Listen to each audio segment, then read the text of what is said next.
Okay, I've got the welder out and just going to be welding a new bolt onto the back of this trailer. Very simple, but I'm struggling for things that I need to weld at my workshop. See, I've got a bolt there. This trailer's shared with my brother-in-law, so we're often changing the number plates around. There's a pre-drilled hole there. I'm going to be sticking a bolt through, making it captive on the other side by welding it.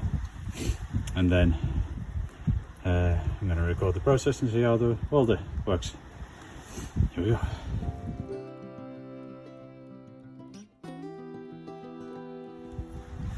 So as you can see, I've prepped the area that I'm going to be welding. I've just grinded some of this back here. I've put this bolt on here, which I'm going to be tacking on. I put a nut on the other side, and the thread's going to be sticking out, which is going to hold our number plate on. So that's nice and captive. As you can see, weather's pretty bad here. So these aren't great conditions, but if the welder can do this, then great. I'm going to be honest, I am not a professional welder and would not claim to be. I am practiced on a farm, so I'm self-taught. This is where my skill is. I struggled initially to get it to work, so I had to mess around with some of the settings. It was a little bit difficult, particularly with this thinner rod, to get it to work. That's what the weld looks like. There's a lot of flux on there, and you're going to see a little bit later that there isn't actually any weld there. So I decided to take the rod over to a piece of steel that I had lying around and mess with the settings, which is what I should have done in the first place, and see what kind of weld I could get. But like I say, I didn't do any test welding. I just picked up the phone and started recording. So this is straight out of the box. You're seeing this incredibly honest.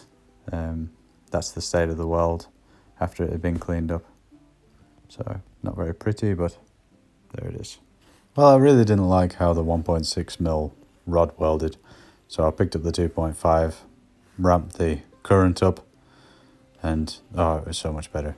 It was better for me, and I got nice continuous weld. There was no problems. I even set fire to the sacrificial block there. Wasn't very clever. Whoops.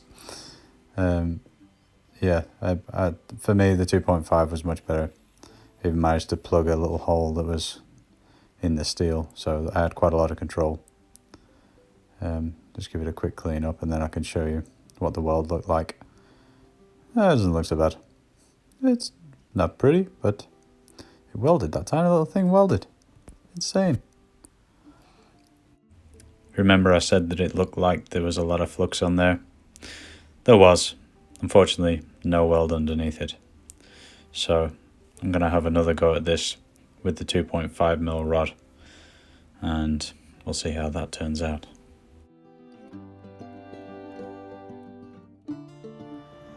Okay, so while you weren't watching, I decided to redo that weld with the 2.5mm rod.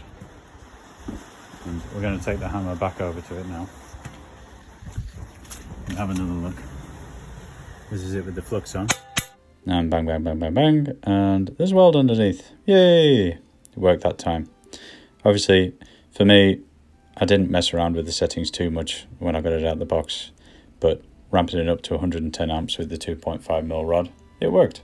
Didn't burn through the steel, which was a bonus, and we got some weld on there.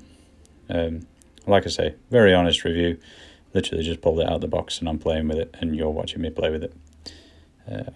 It's a very easy to use. Like I say, if you do get it, just mess around with the settings, get yourself a piece of steel and play, because that's the best way to learn. I used 1.6mm and 2.5mm rods, which I got off Amazon when I bought the welder, and I'll drop a link to those in the description below. This is me. I actually managed to get it back in the box after playing with it. Now, would I recommend it? Of course. It was £70 and it welded steel, which was amazing.